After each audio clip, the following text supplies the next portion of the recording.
Ay, napapanood Hello, kita.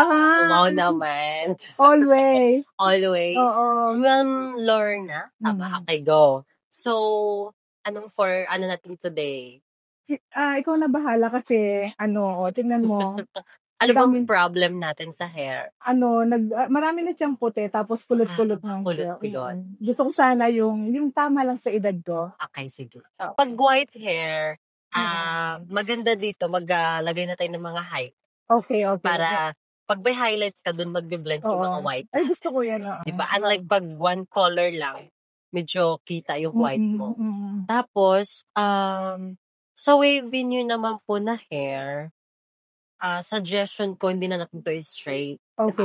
Anti-freeze treatment lang tayo. Okay. Kasi pag i-straight natin to, baka mas lalo siyang ninipid. So, okay. Iti-treatment lang natin kasi since medyo buhaghag si hair mo, tsaka medyo dry din siya. Okay. So, papasmooth natin after. Kung ano yung maganda. Okay, go. How about haircut natin? Siguro, ayoko kasi ng maiksi. Ayaw mo ng maiksi. Gusto nyo pa rin ng longer? Oo. Siguro konti. Ilang? Oo. Ano sa tingin mo? Pwede naman, like, trim natin to, tapos ayusin natin yung para matrim din natin itong mga dry sa ends. How about naman, wala ka namang gustong ma-achieve or ako na bahala? Ikaw na bahala. Yung babagay sa edad ko kasi senior na. Sige. Tapos sa hair niyo po, hindi naman to naka-black dye or what? Wala. Hindi dati kasi nagkaroon siya ng maraming puti. So, nakakabili ako ng yung ako lang naglalagay. Pero hindi naman black. No, parang light brown. Light brown. Good. Kasi pag black, medyo mahirapan tayo. Okay, light brown. Pero kung light brown naman, mabilis lang naman. Okay. Sige. Thank you. Okay. Kamusta?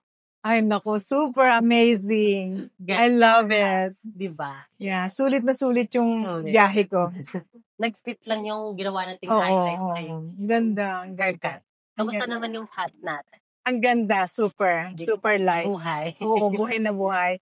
First time ko ngayong makakuha ng ganyang hat. Ganyan. Tsaka yung highlights natin, pag kumaba na yan, tas makikita mo yung mga white hair natin, magbe-blend lang.